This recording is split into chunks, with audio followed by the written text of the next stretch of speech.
strong.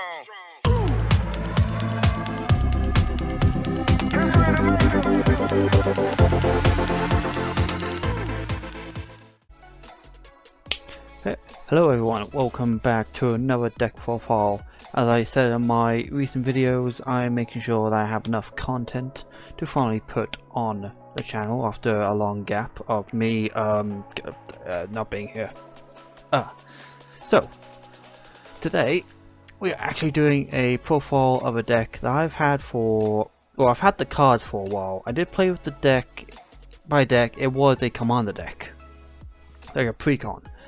That I played, that I then took apart to put into Rammus. I never end up profiling Rammus. I don't know why, I just never did.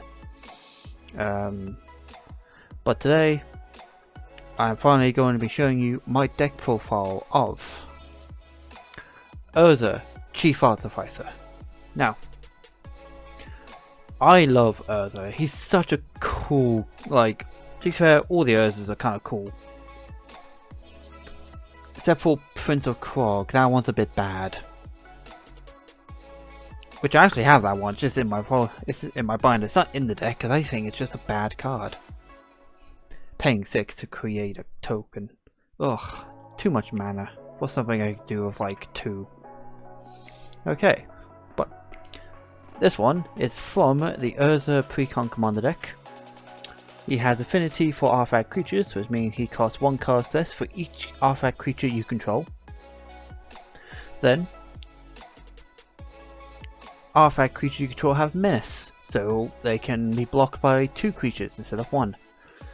And at the end of your turn, you can put a colorless construct where its power is equal to, well, we get a 1/1 for each artifact you control.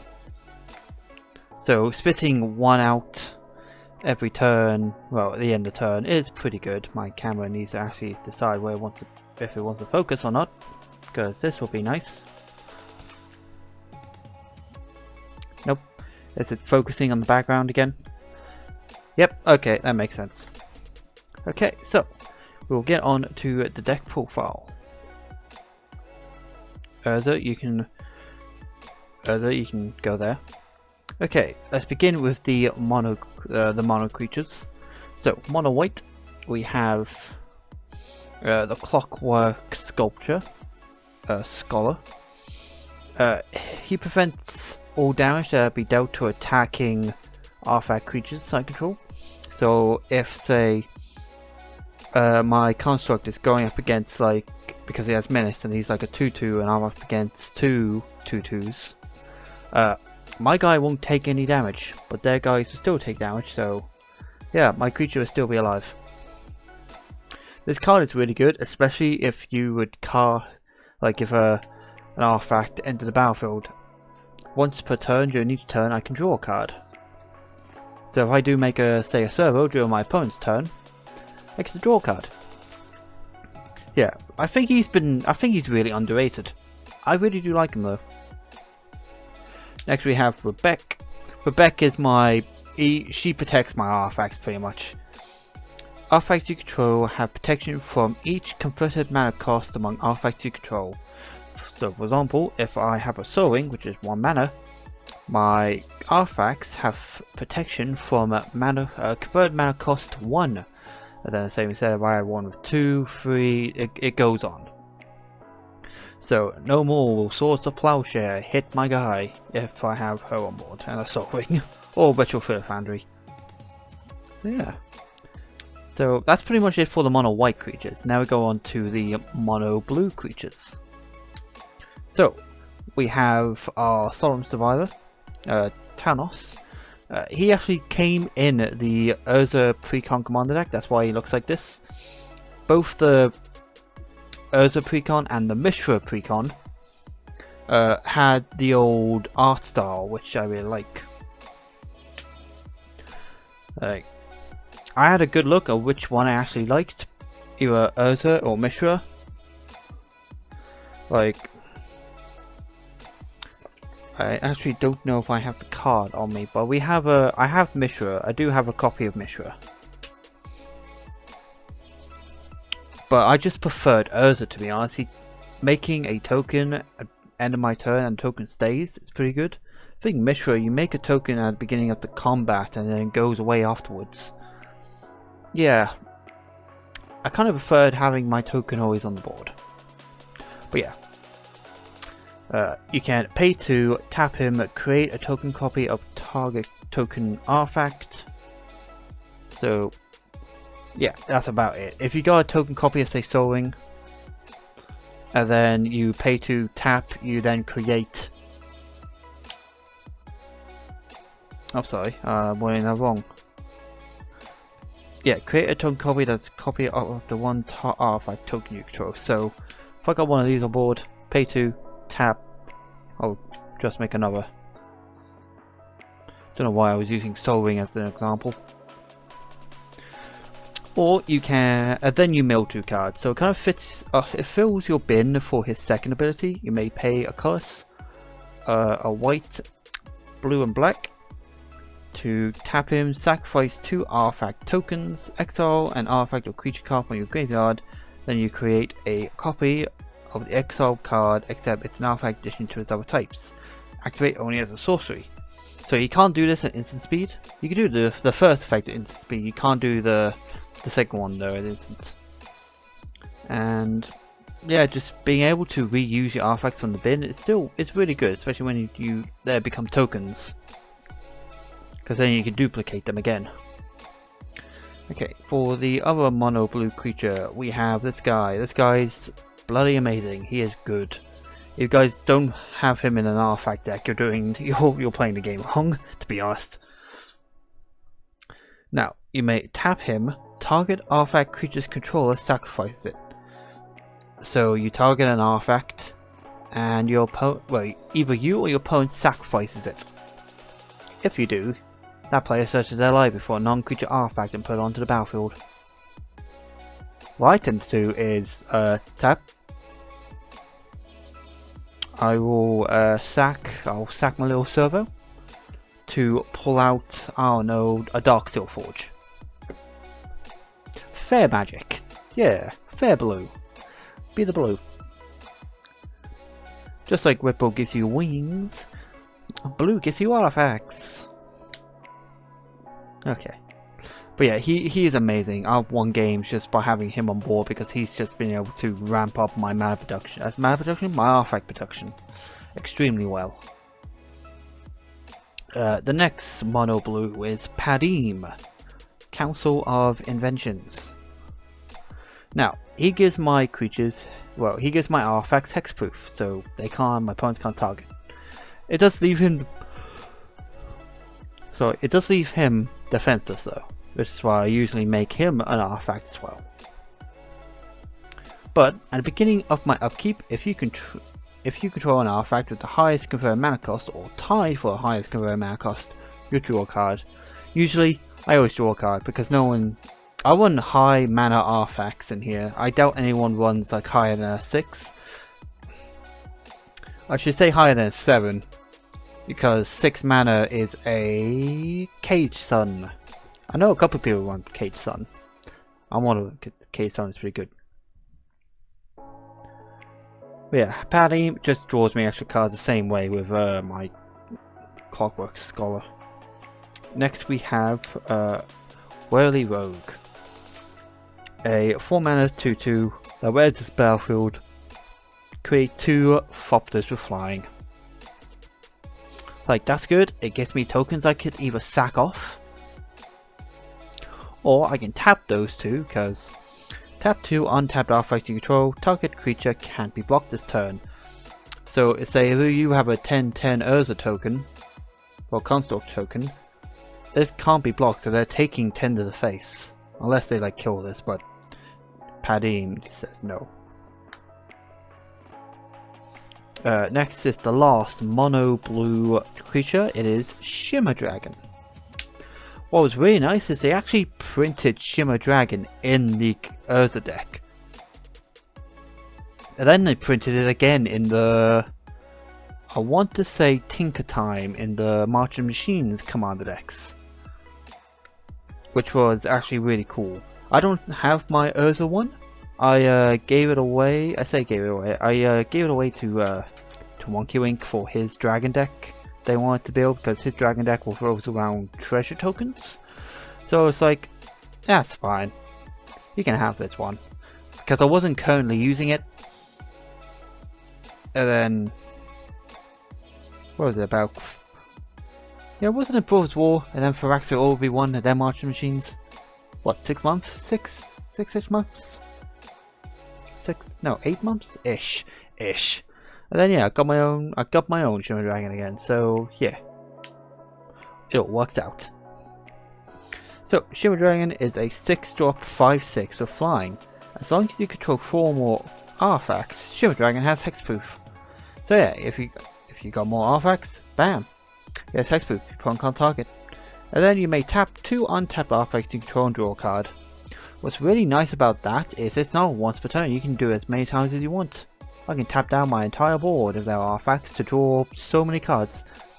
And the nice part is, it's not them who's tapping themselves, it's another guy. So even if a guy came in and it has like summoning sickness, aha, I will use this to tap 2 artifacts and draw a card.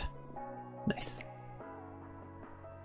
Okay, and now we get to the mono black. I only have one mono black creature in this deck, and it is, if I can remember what the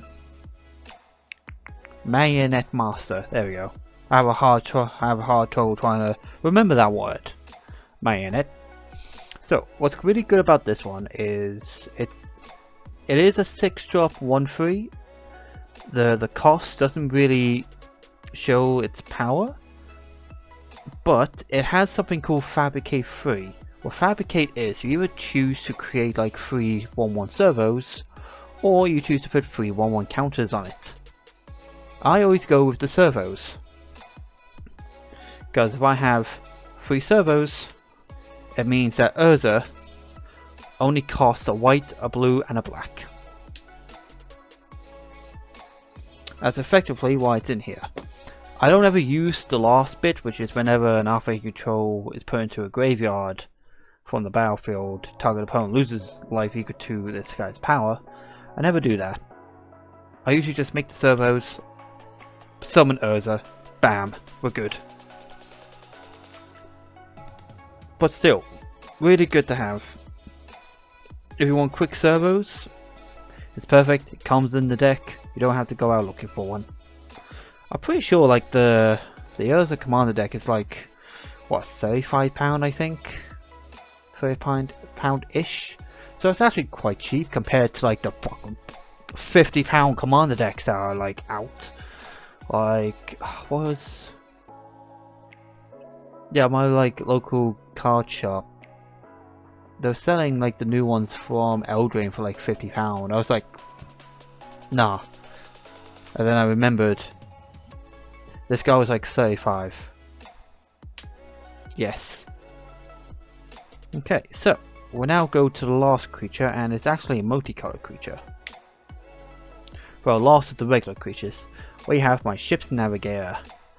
This guy's like, she's cool because if I pay a colorless of white and a blue and tap her, I can return target artifact or enchantment from my bin to my hand. And I've got some really good artifacts and some good enchantments that I'd rather not be in the bin for too long, just in case I see a Bajuka Bog. I do not want to say goodbye to my graveyard. Okay. And now we actually get onto the artifact creatures. So, to begin, we have a Combat Courier. Combat Courier is a 1-drop 1/1, so again, it's a low drop artifact that I would love to see with Urza. It has pay 2, sacrifice it, and draw a card. So it is in fact a cheeky pay 2 draw card, which you can do that at instant speed. The one thing you can't do at instant speed is unearth. For 1 blue, you can unearth it, which means it returns to the battlefield, it gains haste. If it would die or leave the field, you exile it instead. So what you can do is pay 2, sack it off, draw a card. Next turn, pay a blue, put it back on the battlefield, pay 2, sack it off, draw again. You can do that if you really want to. To be fair, that's probably what you're going to do because it's only a 1/1. You can't really get too huge. even with the next artifact I'm about to show you. Steel Overseer. Steel Overseer is really strong. It actually got reprinted in Brothers War. By tapping it, you put a 1/1 counter on target creature. I'm sorry, not on target creature, on each creature you control. So your small creatures with the small 1-drops will actually get pretty big if this guy gets left alone. It is a bit slow in some people's eyes because you have to play it, wait a whole turn. If it's still alive, then you have to tap it. But I do have some cards in here that gives my creatures haste. For the next colorless artifact creature, we have a Thopter Assembly. Thopter Assembly is quite an old card when you think about it, but it is still really, really good. It's involved in an infinite loop, which is actually in this deck. So it's a 6-drop 5/5 flyer. At the beginning of your upkeep, if you control no other Thopters other than Thopter Assembly, return Thopter Assembly to the hand, and then you can spit out like 5 Thopters. Like 5 of these go onto the battlefield, return this to hand. Again, another way of just mass producing a bunch of little servos and Thopters. Now for the last colorless creature, we have Steel Hellkite. Pretty sure that was the last one. Yeah. So Steel Hellkite is a 6-drop 5/5. It's flying. It is flying. You can pay 2 to give Steel Hellkite a +1/+0 to the end of the turn, or you pay X, destroy each non-land opponent with mana value X. Those X though whose controller was dealt damage by Steel Hellkite this turn. Activate only once each turn. So, say you want to pay 3. All your opponent's non-land opponents with mana value 3 instantly get destroyed. Pretty good. Does have to hit first. That's the only thing. It has to make contact, which is kind of fine at the end of the day. Now, one thing I forgot to say in this deck, because this is an upgraded commander deck that I spent a while building, this is no way a budget deck. This is quite an expensive deck when you come to think about it. Well, my build is. But you do want to play like competitive Urza with some really good tech cards. This is probably up your alley. So we shall begin with an Esper Sentinel. If you guys don't know what Esper Sentinel is, it's a 1 white drop 1/1 with whenever an opponent casts their first non-creature spell each turn, you may draw a card. Unless that player pays X, where X is Esper Sentinel's power. Which is why we run cards like Steel Overseer. We can effectively get it to at least a 3/3 or 4/4. If it is very early game, most of the time people will just ignore it until they can really deal with it when it becomes an issue. And plus, early game, no one's going to pay like the extra 1 just to say no, you can't draw, because they want to cast their own cards. Like at the moment, I think it was in between 20 to 30. Like I think at the minute, last time I looked, it was like 20 to 30. But I did get it on Card Market, so it is definitely cheaper than that. Next, we have a Bronze Guardian. Bronze Guardian is it's a star 5. Well, it doesn't have an attack yet. It's got double strike and War 2. Also gives all my other artifacts you control War 2. So if they were targeted by a card, your opponent has to pay an extra 2. If not, it just negates it. Its power though is equal to the number of artifacts I control. Not its toughness though, which is why it has double strike though.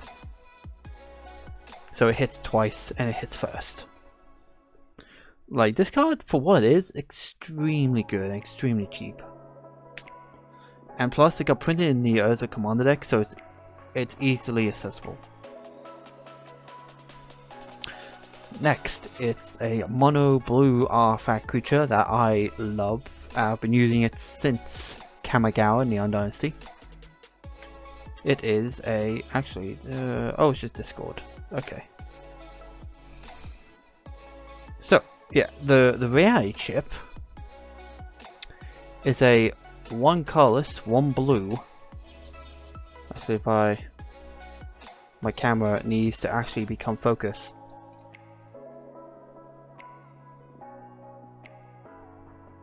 What on earth is going on with you today? Maybe it's the shadow. Maybe it just doesn't really like the shadow. But yeah, as you see, it is a legendary artifact creature equipment jellyfish. So yeah, that's a long line of words. But when it's out on the battlefield, you may look at top card of your library at any time. As long as it's equipped to a guy or attached to a guy, you can play cards and cast spells from the top of your library. So it almost works the same way as a Bolas' Citadel, except you don't pay life, you still pay the mana. Like, another thing with equipment creatures is if it's equipped to a creature and that creature dies, the attached creature just go back onto the battlefield as normal. That's what I really like about Reconfigure. But yeah, really good. And its Reconfigure is only like 2 colorless and a blue, so it's not that hard to get. Next is one of the busted artifacts in this deck, a Master Transmuter. Master Transmuter is nuts because you can pay a blue, tap, return an artifact you control to your hand, and then you can put on from your hand an artifact. So you basically play swaps from your hand, which is really dumb and really good. Because imagine putting like, I don't know, Soul Ring for Darksteel Forge, and then just pay a mana to then just put put Soul Ring back on battlefield. Like at that point, you're not really losing anything. Yeah, Master Transmuter, dumb card. If you're running a blue artifact deck, you must be running it. And now we go on to Phyrexian Metamorph. Phyrexian Metamorph is an artifact creature shapeshifter. You may pay 3 or Phyrexian mana, being either 2 life or blue. You may have Phyrexian Metamorph enter the battlefield as a copy of any artifact or creature on the battlefield, except it's an artifact in addition to its other types. So yeah, this can be pretty much anything I want. A Soul Ring, any Mana Dork, even a creature I already have. Like maybe another Master Transmuter or an Esper Sentinel, since I can have 2 of them since they are not legendary creatures. To be fair, the only legendary creature on my desk right now is the reality chip, so unfortunately I can't have 2 chips. Big sad. Having 2 Soul Rings though. Soul Rings pretty good. Okay, so next we have an Eva Swarm. This guy is a 5-drop 4/4 flying. He has 2 abilities. His first one is pay a colorless, a white, a black, and you tap him. Destroy target creature or enchantment. Then you may pay 2 and a white to untap him. So you pay the 3 mana, tap, destroy that creature, then pay 3. Whoop! Oh, it's back up. It can now attack or block. Or if you just attacked and you wanted to untap, there we go. Pretty good, pretty strong. Our next and last mono-colored card is a Sharding Sphinx. Sharding Sphinx is a 6-drop 4/4 flying. The reason why I use it is because it creates Thopters. So whenever an artifact you control deals combat damage to a player, you may create a 1/1 blue Thopter artifact creature token with flying. So if 2 of my artifacts dealt damage, that's 2 Thopters. It's pretty good. Just means I have more stack outlets. Okay, and now we go on to the multicolored. I only have 3 multicolored creatures in this deck. Most of them are pretty simple. We have Baleful Strix, and battlefield you draw a card. It's also a 2-drop 1/1 with flying and death touch. Second is Sphinx Summoner, a 5-drop 3/3 with flying. When it enters the battlefield, you search your deck for an artifact creature and add to your hand. So you can get me pretty much any of these. Usually, if I haven't seen Master Transmuter yet, I'll search Master Transmuter. If I already have Master Transmuter, then I'm searching the reality chip. And now the last card is actually a creature I never summon. It's a card I usually cheat out with Master Transmuter. Because it's an 8-drop. The 8-drop card sucks. But it's a flying 4/4. But when it enters the battlefield, I gain 3 life for each artifact I control. So, I think the highest amount of life I got is like 30 something. Just because my board was just filled out with artifacts. Yeah, strong card. I think it's pretty good. I never cast it, but I still put it into play.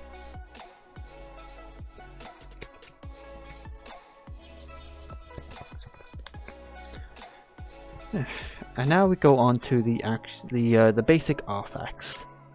So you can't get as basic as a Soul Ring. Then when you have a Soul Ring, you have an Arcane Signet.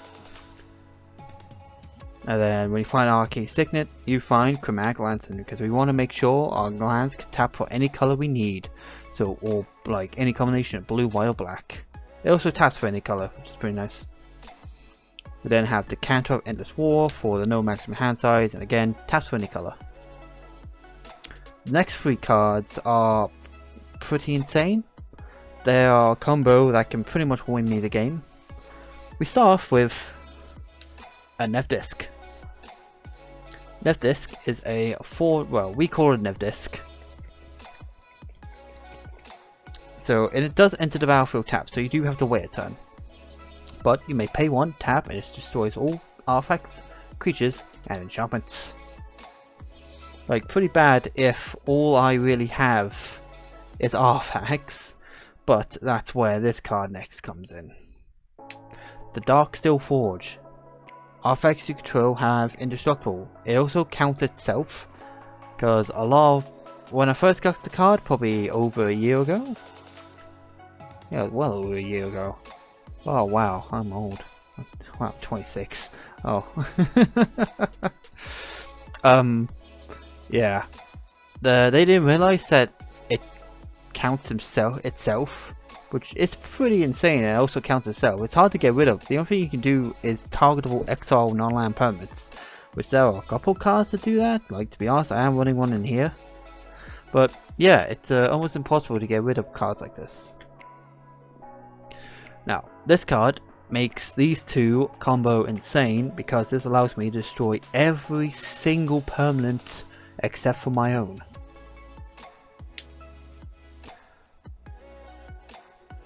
So if I just move it along so you guys can actually see the line of text. So, the first part of the text is what we care about. All permanents are artifacts in addition to the other types. So that means everyone's lands is an artifact lands. Everyone's enchantments is an artifact enchantment. Artifacts are artifacts. Yeah, so on and so on. Even planeswalkers are artifacts. The rest of the text is all cards that aren't in play, spells and permanents are colorless, and players may may spend mana as or mana any color. That part is kind of okay, but it's all about making everything artifacts. With these 3 cards, you effectively won the game, because you can control, like, if they summon something, you can just wipe their board again. It's just, okay, you say, I'll do this every time until I win. Then we can end the game, and then start a new one, just in case. Or we need to end the game quickly, I can just get this out. Pretty disgusting. It's pretty much, but I wanted Urza to be the best deck I could make, and yeah, this happened. Okay, and then let's play some light artifacts. So the next is a Retro Fear Foundry. Now, Retro Fear Foundry is really good because you can pay. Its first ability is pay 3, untap it, which is like, okay, well, you need to untap it. But then I explain, you may pay 2, tap, create a little servo. Then you may pay 1, sack the servo for a Fopter. And then you may just tap it, sack the Fopter for a 4/4 construct. And you literally do that multiple times until you have a board full of 4/4 constructs, pretty much. Yeah. It also gives me a reason to splash out all my custom servos and tokens, because I actually make custom tokens.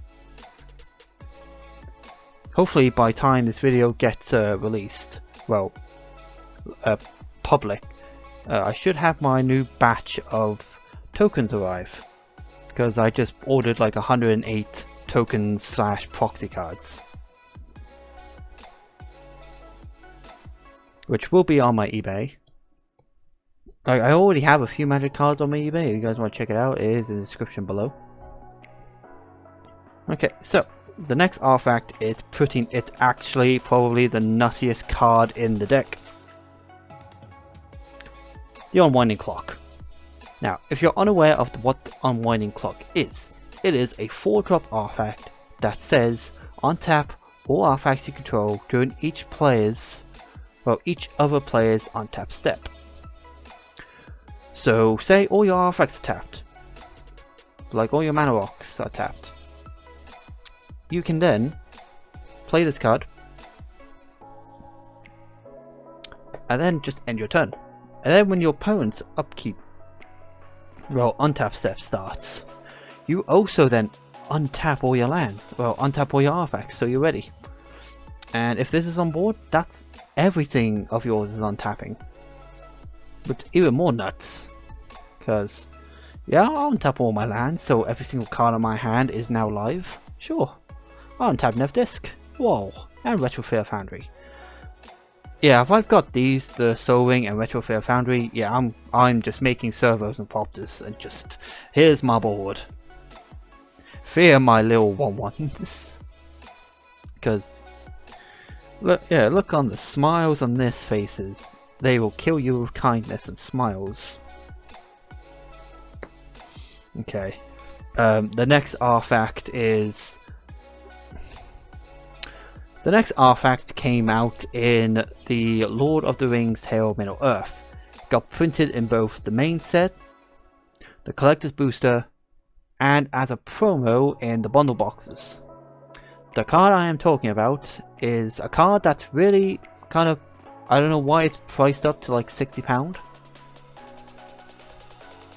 The One Ring.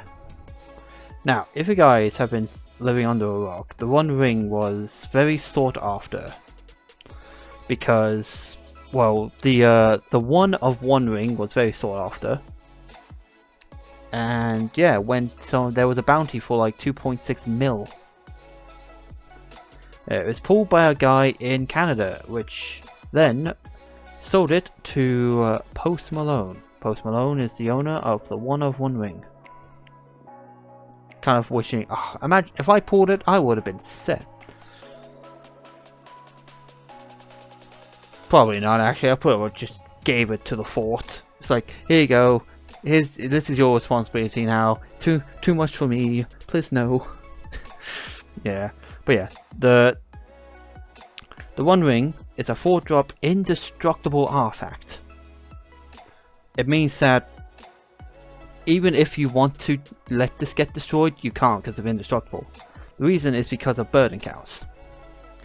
So, when the One Ring enters the battlefield, if you cast it, you gain protection from everything until your next turn. Annoyingly, I rarely do cast like my bigger artifacts. By the time I've seen this card, yeah, all my big artifacts are kind of gone. Well, all... Luckily, they kind of worded it like that, so you can't just blink it in, blink it out again, and always be on, like, you got cards like... What is it, Teleportation Circle? Is that the enchantment I'm thinking of? I know the Closet, it's an artifact. But yeah, they probably did that so no one could be, like, absolutely insane. But yeah. At the beginning of your upkeep, you lose 1 life for each bird encounter on the One Ring. So yeah, which comes in handy because you may tap, put a single bird encounter on the One Ring, and lose the damage. well, you don't take the damage, you just put a warm counter. And then, when you are at the beginning of your untap or upkeep? Upkeep, you lose a life. And then if you were to do it again, you will draw 2 cards. Because you just put a new burn count on. And then you can accumulate so many burn counts, and then it'll just... This could kill you if you've got too many. Which is why in this deck, if I've got like 4 and I'd rather not take 4 damage, I'm just going to return this back to my hand.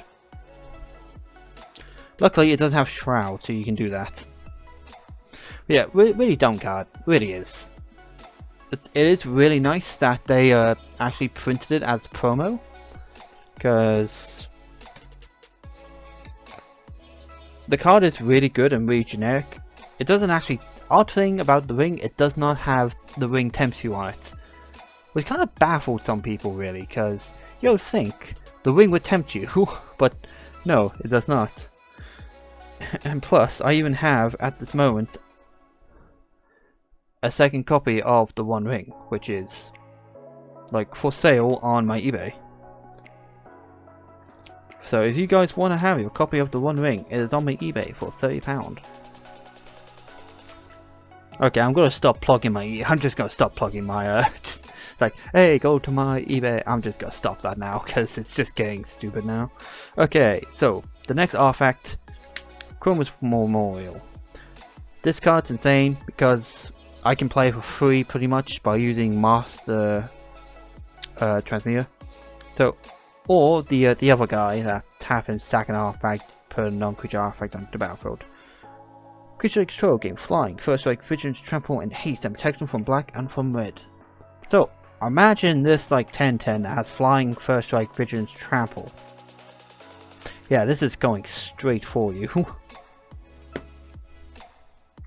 I've had this for years and never really had a deck I can literally utilize it really well.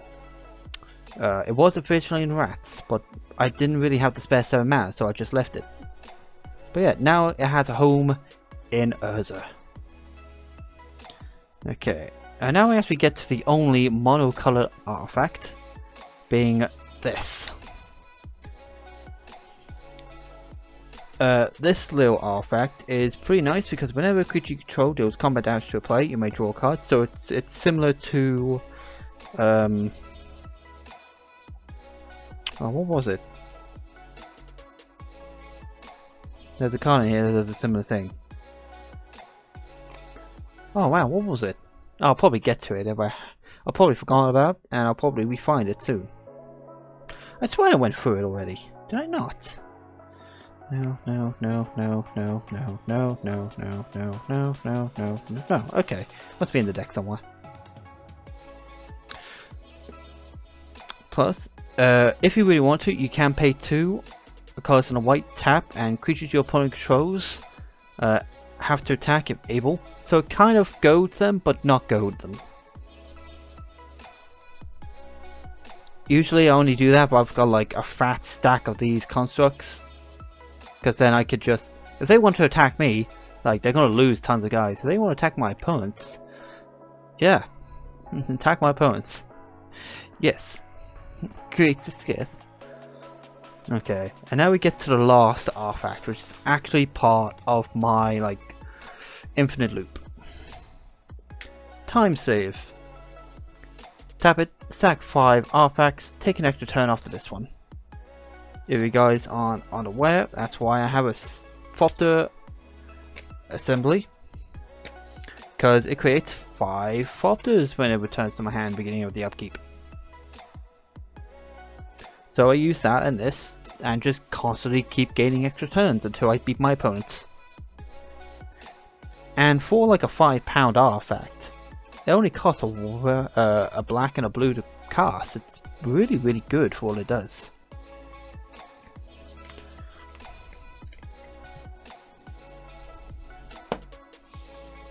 Then you compare it to these, and these are like, that's 20 up, like this was 20 when I bought it, and this was like 25 when I bought it.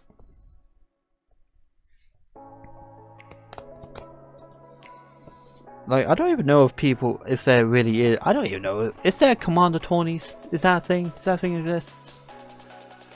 Because it's odd if a commander tourney actually exists, right? It sounds like it would take ages. To be fair, this video is taking ages. Okay. So, basically, Swords of Plowshare. I don't really have to explain Swords of Plowshare. Dispatch. Dispatch is pretty good because it has Mailcraft. It means if I got 3 artifacts, I can use it for exile creature and not tap it, which is really good. We like exile. Then Stroke of Midnight. I've just dropped my cards. Okay, so Stroke of Midnight is one of the new kill spells that came out in Wilds of Eldraine. It's like Generous Gift. Instead of making an elephant, you make a 1/1 human.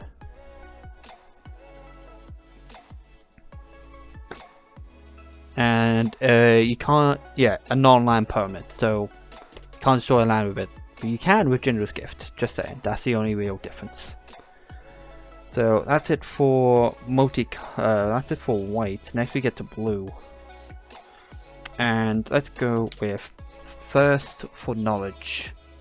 Thirst for Knowledge is a 3-drop instant that draws you 3 cards and then you discard 2 unless you discard an artifact.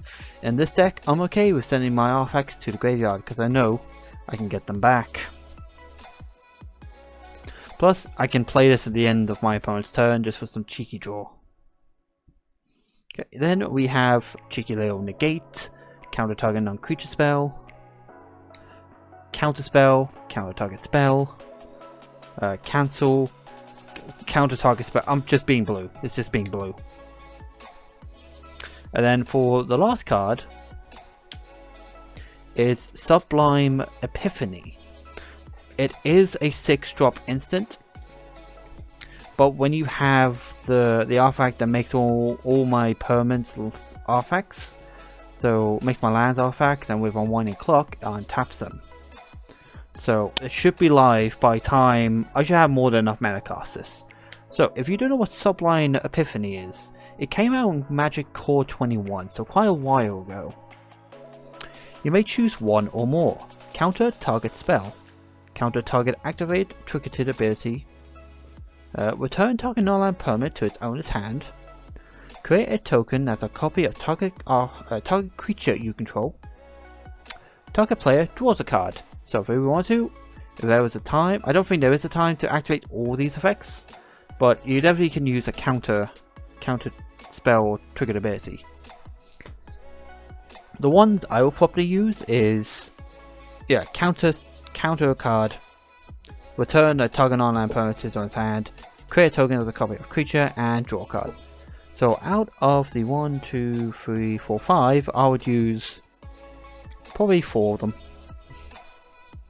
So yeah, definitely a good card. I've got like 2 of these. And for the longest time, they were just chilling in my binder because I honestly forgot about them. But yeah, really good card. And then we kind of go to all the multicolored cards. So we have Dovin's Veto. So this spell can't be countered. It counters target non-creature spell. So it's uncountable negate pretty much. Next we have some kill cards like Void Rend. This spell can't be countered. Destroy target non-land permanent. Pretty basic. Next we have this, which is Exile target non-land permanent. You lose 3 life. So by just paying 3 mana and 3 life, I'm effectively getting exiling a non-land card from the game. Yes. And then we have Sphinx's Revelation. You gain X life and draw X cards for 1 white and 2 blue. If I need a hand, I could just make myself a hand. And plus, I gain some life. So it's kind of like the Angel, where I'll gain lots of life if I'm about to die with exact or certain amount of damage. That's also handy. Okay, so now, fat stack of sorceries. We're running Ponder. Guys don't know what Ponder is? It's a 1 blue, look at top 3 cards of your library. You may put them back in any order. You may shuffle your library. Remember, you may shuffle your library, you don't have to. And then draw a card. Usually, if I need a land, I'll just put a land at the top if it's one of the 3 and just draw it. Next, we have One with the Machine. One Machine is a really good card, in my opinion, because you draw cards equal to the greatest mana value among artifacts you control. So, say if I've got Darksteel Forge, that is 9 cards I can draw. I almost forgot the mana value of Darksteel Forge. Don't know how, I just did. So, next is Forging the Anchor. Forging the Anchor allows you to look at the top 5 cards of your library. You may put any number of artifacts from among them into your hand, and then you may put the cards back on the to the bottom of your library in a random order. And then, since we're playing Blue Artifact Search, we are playing Fabricate. Search your deck for an artifact, put it in your hand. And then, for the last mono blue, we have March of Progress. March of Progress, you choose target artifact creature you control. For each creature chosen this way, create a token that's a copy of it. Most of the time, I'm not paying 3 mana to do that. I'm paying 7 mana for the overload cost, which is obviously overload. You replace the word target with each. So, choose each artifact creature you control. For each creature chosen this way, create a token that's a copy of it. So I can effectively just double my artifacts, pretty much. Really good. Unfortunately though, the ones that are legendary will die because of the legend rule, but that's something I can live with. And then for the mono black spells, all the mono black spells pretty much do the same thing. Search. We got Demonic Tour. Search your deck for a card out of your hand. Diabolic Intent. Additional cost, sack a creature, sack a server or Thropter. Search your deck for a card out of your hand. Diabolic Tour. Search your deck for a card out to your hand. Grim Tutor. Search your deck for a card out to your hand. You lose 3 life. You get the idea. All my black spells are search cards. And now for the last card, and then for the multicolor cards, we have a Supreme Verdict. Destroy all creatures. It can't be counted. Dance of the Masses. Return X target artifact cards and or ors. Non-or enchantment cards with current mana cost X or less from your graveyard to the battlefield. If X is 5 or more, those permanents are 4/4 creatures in addition to other types.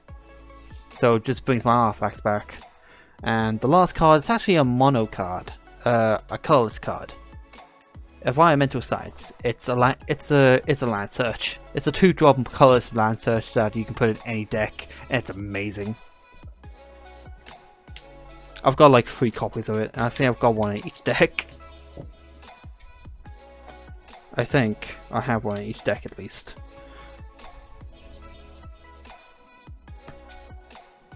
Okay, and now we get to the enchantments. So, we have Anointed Possession. If an effect that would create 1 or more tokens under your control, it creates twice that many tokens instead. Yeah. Next. Obviously, because of Urza, if I can create 1. Instead, I create 2. That's the reason why it's in here. Plus, I have many other cards that says create a token. Next, we have Court of Ventress. Court of Ventress is one of the new Monarch cards that got revealed in Wild of Eldraine. So, at the beginning of your upkeep, choose up to 1 other target enchantment or artifact. If you're the Monarch, you may create a token that's a copy of it. If you're not the Monarch, you may have Court of Ventress become a copy of it, except it has this ability. So either this becomes a copy of a card, or you create a token copy of a card. which you're kind of still pretty good. Because if you then get the Monarch back, you'll actually create a token copy of a card. Like, I'm in love with all the new core cards. I really want to get them all in like borderless foil. I have this and the green one, so I really want to get the rest. Then we have Efficient Construction. Whenever you cast an artifact spell, create a 1/1 Thopter. So again, it's just a way of getting more servos on board. Well, getting more little artifacts for sacks, pretty much. Next, we have a Ristic Studies. Like, quite expensive, I agree, but it's kind of worth it because you get to draw a card every time someone doesn't. Whenever a person casts a spell, you may draw a card unless their player plays one. Most of the time, early game, they're not going to pay, they're just going to let you draw. Then for the last enchantment, we have Artificer's Class. This card is really good. The first artifact spell you cast will cost 1 card less. When you get to level 2, you may reveal the top card of your library until you reveal a artifact card. That card goes to your hand, the rest goes to the bottom of your library in a random order. Really good, because then you can fill your hand with a artifact. It's a random artifact, but an artifact nonetheless. And then you may pay 6, pretty sure it's 6. Yeah, 5 cards and 1 blue. Beginning of your end step, you create a token copy of target artifact. Yeah, any artifact. That's every time I end my turn, so I have both a construct and something else. Or I just make 2 constructs, pretty much. Really, really good. And now we get to lands. There isn't really that many, like, basically we have, obviously, Command Tower. We have Spire of Industry, which taps for colors, or you may tap it, pay a life, add 1 mana of any color, activate only to play artifacts though. Arcane Sanctum, it taps for add a white, a blue, or a black, so all the colors of my commander's color identity. And I'm actually running a few artifact lands to help with my artifact creatures, like my construct tokens. Power Deport. It comes in tap, it taps for colors, or it taps to add 1 mana of any color. Spend this mana when it casts artifact spells or activate abilities of artifacts. It also has a little keyword called Module 1, which means if I cast a creature, the creature gets a 1/1 counter. If that creature dies with that 1/1 counter, the 1/1 counter gets moved to a different creature. Which is pretty good, because then Esper Sentinel could be a 2/2 when it comes out. And then we are running Mistvolt Bridge, Razor Tide Bridge, and Gold Mire Bridge. All artifact lands that enter the battlefield taps for either blue, black, or white. And then I am running the basic artifact lands, being an Ancient Den, Seed of the Cynoid, Volatile Whispers, Darksteel Citadel, and Treasure Vault. Treasure Vault's pretty good because you may pay XX and then create X treasures. So you can set yourself up for, I don't know, what's it called? I forgot the name, I have it in the deck. Shimmer Dragon, that's it, Shimmer Dragon. And then we actually do run a Hallowed Fountain. I pulled it in my Infinity box and never touched it since because I never really had a proper blue deck. Now I do. Then we have Underground River, taps for colors, or you may tap it for black or blue. If you do, it deals 1 damage to you. The same for Akbar Waters and Caves of Kolos. Then we are running a Reliquary Tower so we can have a maximum hand size. And then Academy Ruins. May pay 1 and a cost. Tap, put target artifact card from your graveyard on top of your library. So if we got an equipped reality chip, you can then cast it from the top of your deck. And Urza Saga, we're playing an Urza deck, so we should be playing Urza Saga. So first one, it taps for colors. 2, may pay 2 and tap it to create a 0/0 construct, which Gets a 1 for each artifact you control, so basically the same as these. And when it goes to 3, you search your library for an artifact with mana value 0 or 1 and then put it onto the battlefield. Most of the time, it's either Servo or Retrofit Foundry. I do not have a mana crypt. Soon, maybe. Soon. Oh, man. Capital Big Slam. Now, then we get onto the sack lands. I actually run this one because it actually sacks to add like one of each of the basic land types that happen here. It also gains your life, so enters the battlefield, you sacrifice it. If you do, search for swamp, plains, or island, put onto the battlefield tapped, gain life. Really good. And then we're running the 2 other sack lands, Terraforming Expanse, and almost said Wilds of Eldraine, Evolving Wilds. Because we want to make sure that we have the color we need, which is mostly blue in the deck. And here I said, like, I don't know what, 2 years ago, I said, I don't know if I could be asked to play a blue deck. Well, look at me now, I am probably playing a really, really blue deck. Blue deck energy over here. Okay, so we actually run 4 of each basic land type. So 4 plains, 4 swamps, 4 islands and 4 swamps. Because, I don't know, in my deck, it will annoy me if something isn't equal. So I have an equal amount of lands in nights, but I don't actually have an equal amount of lands in trees because, yeah, I need a very, very good amount of white and green. So yeah, that is pretty much my Urza Commander deck profile. So hopefully you guys have enjoyed the video. I know it's almost an hour long, but it's mostly just me ranting about why I put the cards in there, other than me just showing you the cards and not explaining why it's in there and what they do. So hopefully you guys appreciate that. As always, I'll be back with some more videos. I want to say another Let's Discuss video. You guys don't know what Let's Discuss is. Let's Discuss is a little series I want to do on YouTube that allows me to discuss my thoughts and opinions on new sets. Like I did one for Count of Ixalan. I think I've done one for Ravnica Remastered. So hopefully we get some more reveals. I want to do Let's Discuss like once every 2 weeks, I think. I think that's a good amount. So yeah, hope you guys have enjoyed the video and I hope I see you in the next one. Bye.